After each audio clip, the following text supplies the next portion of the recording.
Mapagpalang paglilingkod po sa Panginoon sa araw na ito ng linggo sa atin pong pagsamba ng sama-sama sa ating Panginoon Kristo. Ngayon po ay ah, araw ng ating pagsamba sa Panginoon. Ngayon po ay March 23, taon pong 2025. At sa ating pong pagpapatuloy sa ating pong pag-aaral ng kanyang mga salita, nandito po tayo sa aklat ng Mateo. At natapos po tayo last Sunday sa verses 16 to 26. Ang bahagi pong ito ay ipinaliwanag ng ating Panginoon ang mga nararapat na hinihingi niya sa mga gustong magtiwala sa Kanya at maging mga disipulo ng ating Panginoon Kristo. Una po ay nakita natin sa talatang 16 hanggang 26 ay dapat nating ibigin si Kristo ng lubusan, yung supreme love po na ibibigay natin sa Panginoon. No, kung tayo po ay nagnanais na buong pusong magtiwala at maging kanyang tagasunod. Ngayon naman po, nandito tayo sa talata po na 27 ng kabanatang 11 hanggang kabanatang 20 hanggang talatang 16. So, naniniwala po ako kung iniibig natin ang Panginoon, si Kristo, ay madali po ang mga sumusunod na demands ng ating Panginoon bilang maging alagad niya, dahil kung may ibig po tayo ay hindi tayo maaaring hindi magbigay para sa Kanya. Kaya po ang ikalawang kadahilanan po ng Kanyang dinidemand sa atin upang maging isang Kanyang disipulo o tagasunod ay pagkatapos po natin siyang ibigin ng lubusan ay dapat natin siyang sundin ng walang reserba. Ibig sabihin po ay lubusang pagsunod sa ating Panginoon Kristo. Ito po may kinalaman sa ating paglilingkod po para sa ating Panginoon. Tayo muna po manalangin. O Panginoon, kayo po ang manguna sa aming pag-aaral sa umagang ito upang mas lalo naming makita ang ninanais mo, Panginoon, sa aming puso at sa aming pagsunod sa inyo, Panginoon. Unang-una, ang buong pusong pagmamahal at ang buong pusong pagsunod o paglilingkod para sa inyo. Tulungan po kami ng Santong Espiritu na makita ang mga katotohanan na nais mong ituro sa amin sa umagang ito. Sa pangalan po ni Jesucristo. Amen. So, salamat po sa pagkabasa po ninyo sa chapter 19 ng Mateo, sa talatang 27 hanggang chapter 20 hanggang 16 po na talata. So, kaya napakabilis na nakita rito ni Apostol Pedro ang kaibahan ng mga mayamang pinuno, and then ang mga mahihirap na tagasunod ng ating Panginoon Kristo. At sinabi ni Apostol Pedro sa talatang 27, narito, iniwan namin ang lahat at sumunod sa iyo. Anuman ang makakamit namin, ang sabi niya. No, parang sa kanyang mga sinabi rito ay meron pong nais ituro ang ating Panginoon Kristo sa talatang 27. At binigyan sila ng ating Panginoon ng isang kahangahangang pangako ng mga gantimpala sa buhay na ito at sa kabilang buhay. Magkabahagi pa nga sila sa mga trono, no? Magiging kabahagi po sila sa darating na paghahari ng Panginoon. At kapag tinatag na ng ating Panginoon Kristo ang kanyang kaharian dito sa lupa, at kabahagi ang kanyang mga anak na ito. At anumang mabubuting bagay na kanilang tinalikuran para sa kanya o sa kapakanan ng ating Panginoon bilang pagsunod nila sa Panginoon Kristo ay ibabalik sa kanila na 100 ulit pa. No, anumang sakripisyong ibinigay nila sa ating Panginoon.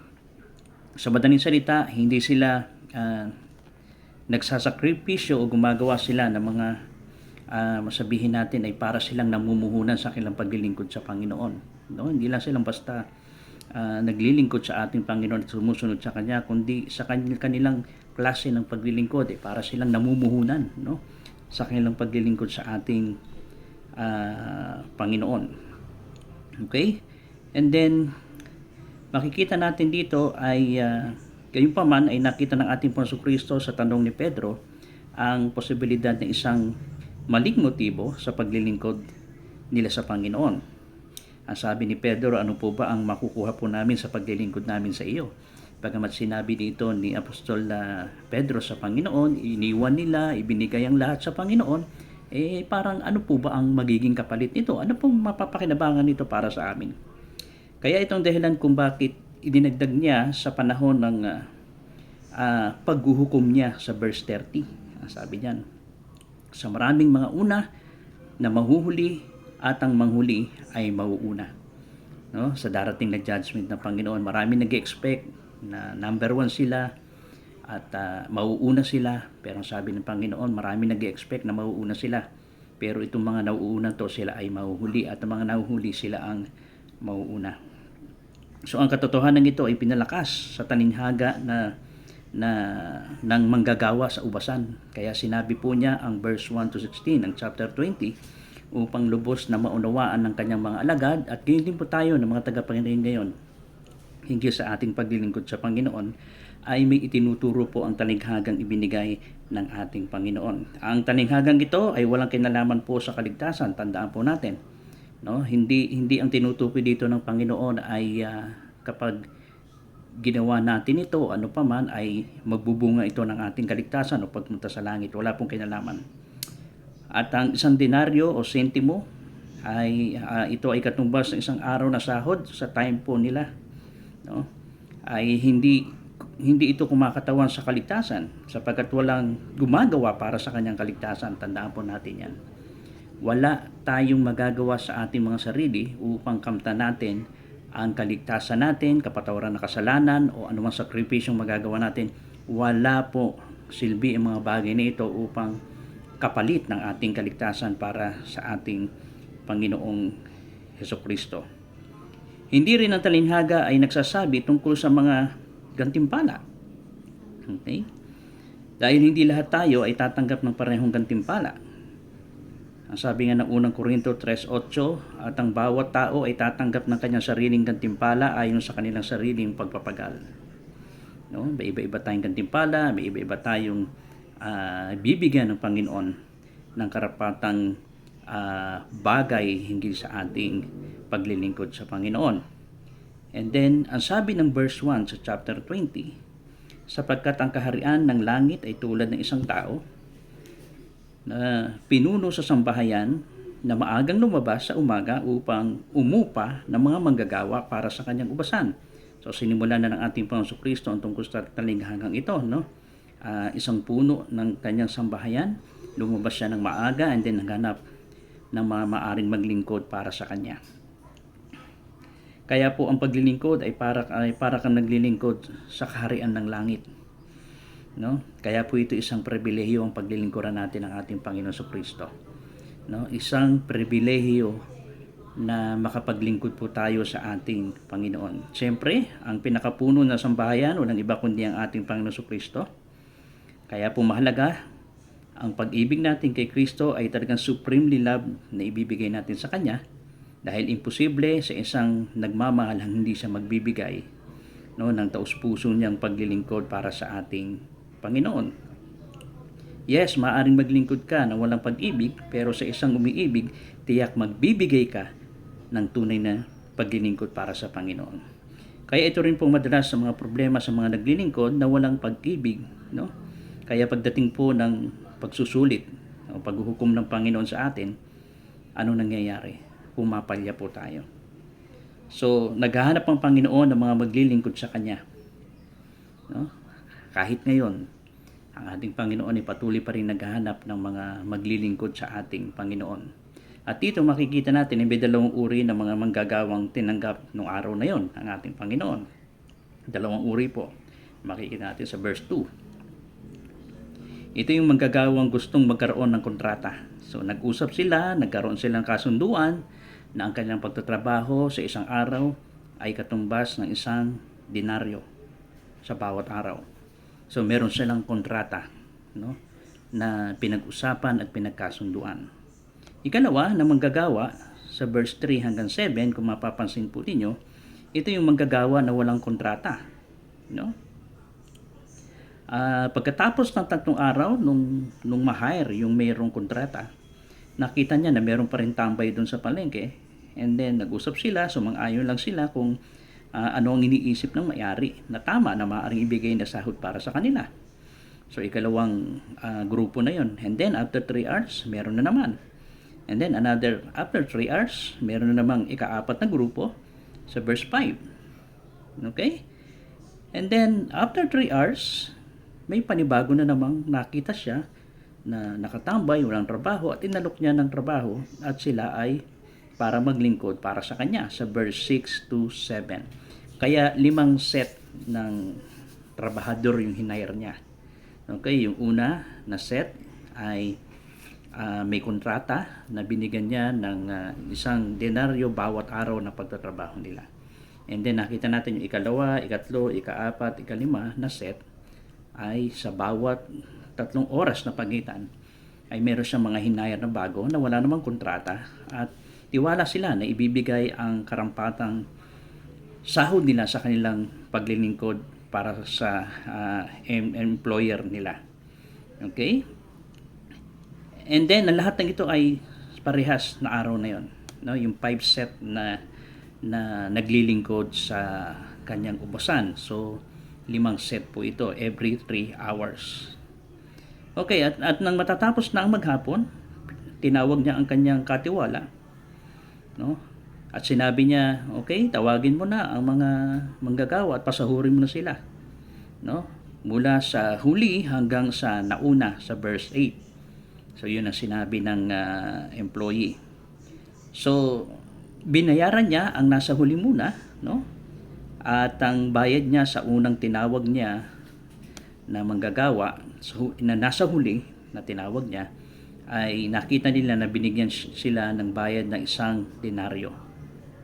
Okay? And then nung binayaran yung nasa huli, siyempre sunod-sunod na sila hanggang umabot doon sa pinakaunang kinausap niya na may kontrata, no? So after 11 hours, no? And then nung sasahod na sila, no, ng yung unang hinire ng may-ari ay sa verse 9 makikita natin ay yung may kontrata itong manggap rin ng 1 denaryo sa verse 10. So in-expect nung mga nasa una na hinire ng may-ari ay siyempre in-expect nila mas malaki ang ibibigay ng may-ari sapagkat halos 12 oras silang nagtrabaho, no? Kaysa yung nasa huli. Makikita natin na parang nagtrabaho lang sila, baka 3 oras lang o ano, di ba? Pero itong sa verse 10 ay umanga sila, nagreklamo sila dahil para sa kanila, no, ang 1 oras lang sila nagtrabaho. Yung mga nauna sa amin, parang 1 oras lang, kasi ang computation nila sa bawat 3 oras, sa bawat pagitan ng 3 oras sa 5 set na ito, ay sa bawat 3 oras, para sa kanila ay parang 1 oras kung itutumbas para sa kanila, nakatumbas na binayad doon sa huli na 1 denaryo. Okay? Iyon ang computation nila sa 5 set na yon. At so means kikita sila ng halos 4 na denaryo. At talagang pinaghirapan nila, no? Itong mga may kontrata. Pinaghirapan nila yun mula sa una na tinawag sila hanggang umabot sa ikalimang grupo ng nagtatrabaho na halos 3 oras lang, at kami rito ay halos 12 oras na pagtatrabaho. And then nung tinanggap nila ang kailang sahod ay parehas na 1 denaryo. So nagreklamo po sila, no? Kaya hindi sila makapayag. Bakit mo kami itutulad sa kanila? Ay napakarami ng oras ng aming paglilingkod, no? Lalo na po yung karaniwang mga trabaho natin ngayon per ora, di ba? Na para bang pumasok tayo ng alas 8 and then magtatapos tayo ng alas 5. So merong mga tinawag ng pumasok ng sabihin natin alas 2, 3, 4, 5, tama, alas 2, then matatapos ng alas 5, and then yung sahod niya doon sa mga pumasok ng alas 8 ipaparehas na 1 denaryo lamang. So aangal nga, no? at merong magkakaroon ng pagkukumpara sa kanilang paglilingkod na ginawa. At sabi pa nga ng mga nasa una, halos tiniis namin yung init ng araw, no? Tiniis namin ang gutom, ang hirap ng pagtatrabaho sa haba ng oras ng aming pagtatrabaho. So nakita natin na yun yung sa verse 11 and 12 na nagkaroon silang conversation hinggil sa sahod na tinanggap nila. And then verse 13 to 15, sumagot ang may-ari, no? At ang sabi niya, kaibigan, hindi kita dinadaya, no? Kasi ang kanilang sinabi doon sa may-ari ay parang pandarayatan na ginawa sa atin ito. Di ba? Dinadaya tayo nito. Kaya ang sabi ng may-ari sa verse 13 to 15, kaibigan, hindi kita dinadaya. Hindi ba't nakipagkasundo kayo sa akin na 1 denaryo, no? Na nasa kontrata na magtatrabaho kayo sa akin sa araw na ito, no? Hindi ko kayo dinadaya. Hindi ba't nakipagkasundo sa akin sa 1 denaryo na may kontrata tayo na kaya ang 1 denaryo na ito ikunin nyo and then umalis na kayo. Ang sabi ng may-ari. Dahil yun ang nasa kontrata ng kanilang kasunduan. Yun ang tinanguan nila na kasunduan, nakabayaran ng trabaho nila sa isang araw. Ito ang pera ninyo, 1 denaryo, then umalis na kayo. At ito ang gusto kong ibigay sa huling magagawa ko ay na kagaya ng ibinigay ko rin sa inyo. Bakit wala ba akong kapahintulutang gawin ang nais ko dahil ako ang may-ari? Yan ang sabi ng may-ari sa kanila. O naiinggit ka lang dahil sa kabutihang ginagawa ko para sa iba. So malinaw ang aral para sa mga alagad. Okay? Malinaw ang aral para sa mga, at sana maging malinaw din po sa atin. Hindi natin siya pinaglilingkuran dahil gusto nating makatanggap ng mga inaasahan nating gantimpala. At hindi rin dapat malaman kung ano ang makukuha natin pagkatapos ng ating paglilingkod. Ang Diyos ay walang hanggan, na bukas palad, na makapagbibigay at palaging magbibigay sa atin ng mas mahusay kaysa sa nararapat na inasahan natin. Yan ang ating Panginoon.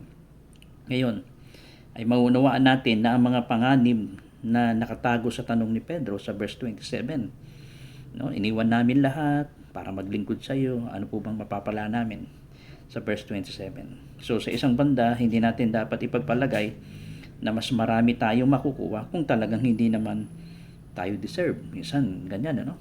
Masyado tayong demanding, no? At minsan yung mga hinihingi natin sa Panginoon, actually hindi naman tayo deserve, no? Hindi tayo deserve sa mga bagay na hinihingi natin ayon sa verse 10. At posibleng gawin ang gawain ng Ama na hindi naman natin ginagawa talaga sa kalooban natin o sa puso natin yung ating ginagawang paglilingkod, gaya ng sa Ephesians 6:6. Dapat sa ating mga ginagawa sa Panginoon ay gagawin natin to ng buong puso, at madalas ating parang nakakaya sa Panginoon sapagkat minsan hindi naman tayo deserve sa mga dinidemand natin sa Panginoon. Kung paglilingkuran lamang natin siya para lamang sa mga pakinabang o temporal na wala namang walang hanggan, ay makakalimutan natin ang pinakamagandang pagpapala na meron siya para sa atin. Okay? Dapat tayo magtiwala sa Kanya ng walang pag-aanilangan at maniwala na lagi niyang ibibigay ang pinakamabuti para sa atin. Yan ang ating Diyos na pinaglilingkuran. No? Huwag tayong feeling na niloloko tayo ng Panginoon. Hindi gagawin ng ating Panginoon yun.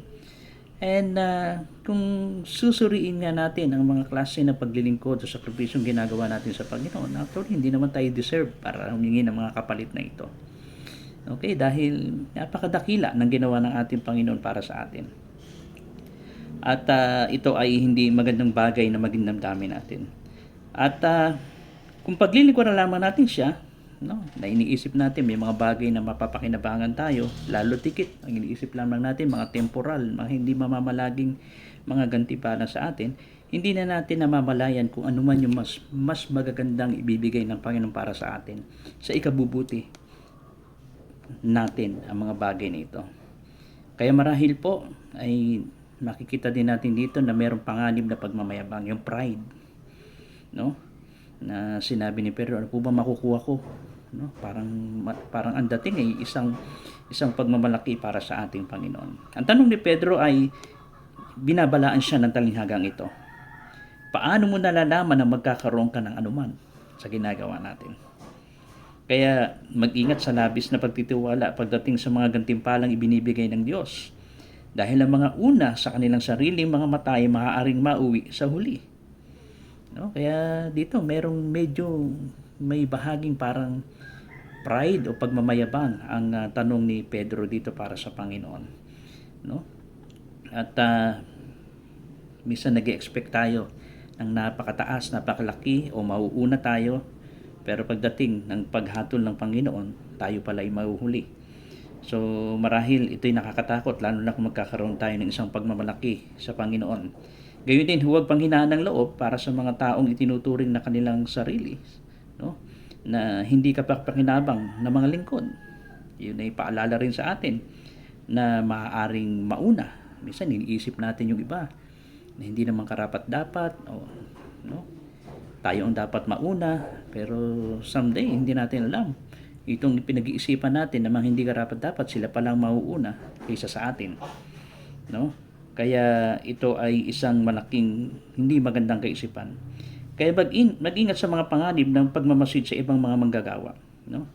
At pagsukat ng inyong sarili sa kanila.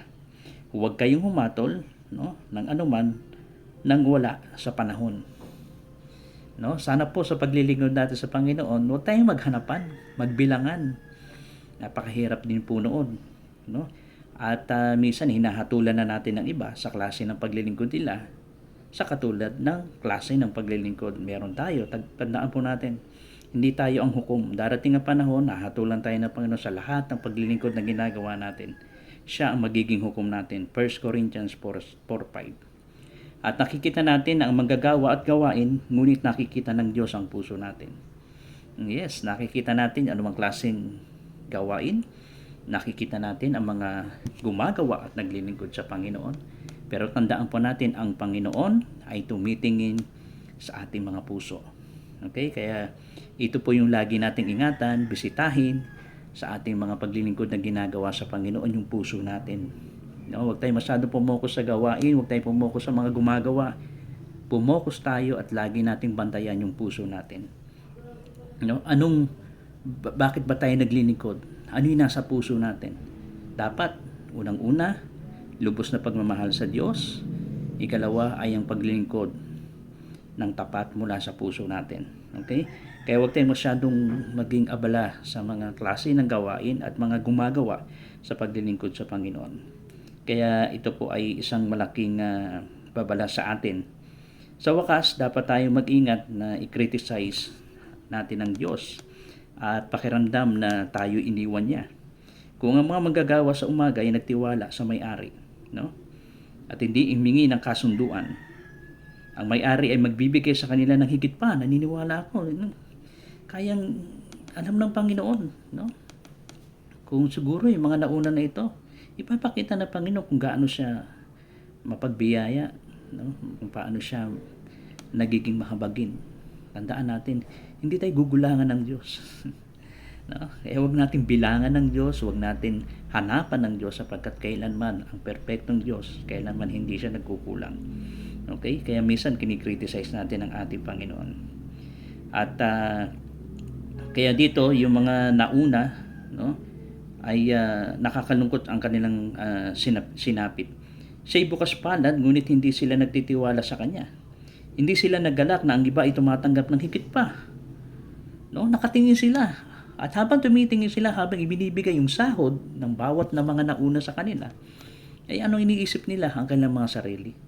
Sa halip na matuwa sila, no? Na pare-parehas tayo mga tambay, walang trabaho. Pero binigyan tayo ng mapagkakakitaan ng ating Panginoon, no? Na pagkatapos ng araw na ito ay meron tayong mahahawakan, meron tayong kita na maaaring mula sa Kanya na ibibigay sa atin. Pero saan sila nakatingin? No? Inggit. Tinitingnan yung klase ng paglilingkod na ginagawa, inuorasan sila, no? Pero hindi natin naiisip kung ano yung ating ginagawa. So doon sila naka-focus. Pero hindi na naisip ng ating Panginoon ay bukas palad no, na pwede niyang pagpalain ng mga gusto niyang pagpalain. Basta tayo ay magtiwala sa Kanya. Kaya sa halip na magalak sila sa trabahong ibinigay at may matatanggap silang kabayaran, nawala sa kanila ang kagalakan na yun. Nagseselos pa sila, nagrereklamo pa sila. So ang kabutihan ng may-ari ay hindi humahantong sa kanila sa pagsisisi, no? Dapat sana nakita nila yung pagkukulang nila, no? At kung ano yung kabutihang ibinigay ng Panginoon sa kanila, tambay lang sila, wala silang trabaho, binigyan sila ng may-ari na makapagtrabaho, sa halip na nung tanggapin ang pera, magpasalamat, no, sa Panginoon, at makita yung kanyang kasalanan, pagkukulang, at ito'y magtulak para magsisi, no, sa lahat ng kanilang mga pagkukulang o pagkakasala. Pero hindi nangyari ang bagay na yon dahil nakapokus sila sa iba at hindi nila nakita ang kanilang mga sariling kakulangan. Inihayag nito ang tunay na katangian ng kanilang mga puso. Sila'y makasarili, no? At kahit kailan ay nakatagpo tayo ng isang nagrereklamong lingkod na alam nating hindi pa niya lubos na ibinigay ang kanilang sarili sa kalooban ng Diyos. Marami pong ganyan. Sa bawat paglilingkod, ministeryo na meron ng Panginoon na hindi po nawawala, na meron pong katulad ng mga naglilingkod, tulad ng mga unang tinawag ng Panginoon para sila ay makapaglingkod sa Kanya. Kaya ito po isang malaking aral po sa atin, sa ating paglilingkod sa ating Panginoon, no? Kaya isang paglalapat para sa atin, bakit ba tayo naglilingkod ngayon sa Panginoon? Tanungin po natin ang ating mga sarili, bakit ba ako naglilingkod sa Panginoon ngayon? Ibinibigay mo ba ang lahat ng paglilingkod mo para sa Panginoon? O parang half-hearted lamang tayo sa paglilingkod? No? Ano ba ang motibo natin at inaasahan natin sa ating paglilingkod sa Panginoon? Yung makakamit para sa ating mga sarili ng mga bagay na hindi naman nararapat para sa atin. So nakakalungkot po yun. Kaya malaking bagay po ito na nakita natin sa talinhagang ito, ay suriin natin ang ating mga sarili sa paglilingkod sa Panginoon. Gusto ba nating sumunod sa ating Panginoon at lubusang magtiwala sa Kanya sa ating paglilingkod sa Kanya? Unang-una, gaya ng hinahangad ng ating Panginoon, hindi natin ito magagawa. Una, kung hindi natin siya lubos na iniibig. No? Ito po yung lagi kong naaalala sa mga sulat ni Apostol Juan. No? Na napakahalaga sa buhay ng isang Kristiyano yung ganap na pag-ibig na ibinigay ng Diyos sa atin. Uulitin ko lamang po ito. No, na nakamtan natin, nang nagkaroon tayo ng katubusan ng ating kasalanan at pagpapatawad na ibinigay ng Diyos, at naranasan natin ang pagbabagong buhay na gawa ng Banal na Espiritu mula sa loob natin. Mula nang tanggapin natin ang pag-ibig ng Diyos na iyon, araw-araw ay nagiging ganap ang pag-ibig ng Diyos sa atin. Ngayon, kung ganito ang pag-ibig ng Diyos na ibinigay niya sa atin, ano ang magiging tugon natin sa pag-ibig na ito? Parang sinabi niya, I love you. Anong isasagot natin sa Kanya? Yes, dapat, I love you too. Pero dapat, gaya nga ng sabi ng Panginoon, ang may ibig sa Kanya, no, ay tinutupad ang Kanyang mga salita o ang Kanyang mga utos. Mga kapatid, dapat tayong lumago, maging mature tayo sa pag-ibig ng Diyos. Dahil sapagkat ang pag-ibig ng Diyos na nasa atin ay kapag ito ay naging sakdal at nagiging magulang o tumataas ang ating pagmamahal sa Kanya, naniniwala ako yung Kanyang inaasahan na paglilingkod ay maibibigay natin ng buong puso dahil mahal natin ang ating Panginoon Jesucristo. Sana po gaya ni Pablo ito ang nagtutumulak sa Kanya. Ito yung nagtutulak sa Kanya sa paglilingkod sa Panginoon. Yung pag-ibig niya sa Diyos, yung pag-ibig niya sa Kanyang Panginoong Jesucristo. At sana po dito tayo lumago. No? Hindi tayo magbibilangan ng paglilingkod. Hindi tayo magbibilangan ng mga bagay na nagawa natin sa mga kapatid natin. Hindi natin hahanapin ang ating mga sarili. Kung napakahalaga, itanungin natin ang ating mga sarili. Gaano ko ba kamahal ang aking Panginoon Jesucristo bilang Panginoon at sariling ko tagapagligtas? At naniniwala ko kung ang pag-ibig na ito ay nagiging sakdal, naniniwala ko, hindi imposible at hindi mahirap na susunod ka para maglingkod sa Kanya ng buong puso.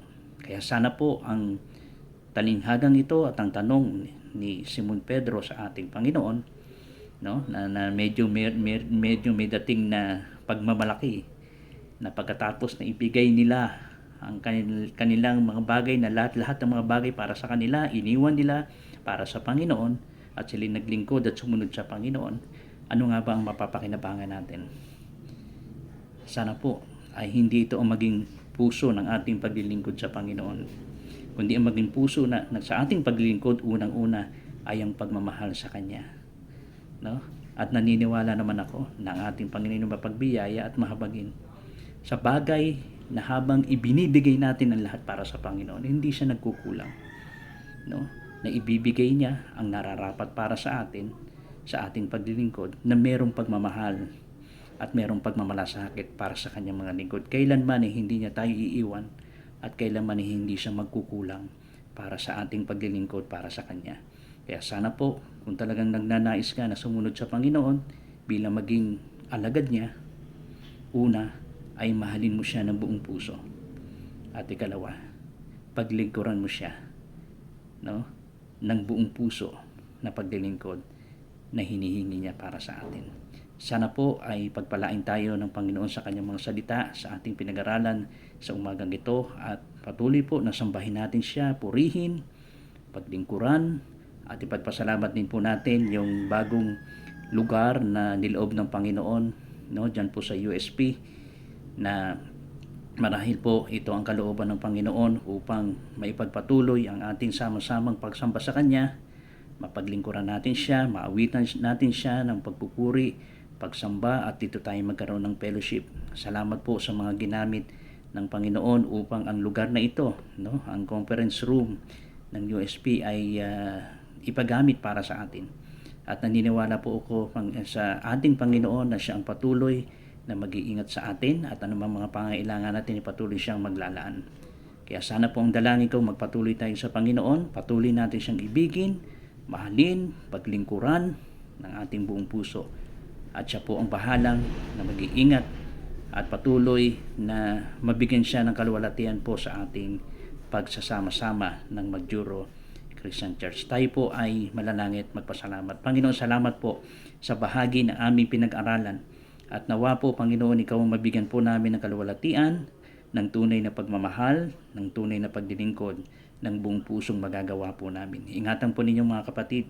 Patuloy po na kami po ay patuloy na magtiwala sa inyo sa aming buhay, araw-araw. Pangunahan mo ang aming trabaho, pangunahan mo ang aming mga pamilya sa iba't ibang lugar, Panginoon, na sila po ay patuloy mong suportahan at proteksyonan. Ganyan po kami na nandito sa Marshall Island, na nawa po ay masumpungan mo kami na merong tunay na pagmamahal sa inyo at tunay at buong pusong paglilingkod. Pangunahan niyo po kami at gabayan, Panginoon, sa fellowship na ito, at patuloy na kayong mag-iingat at gagabay po sa aming mga buhay.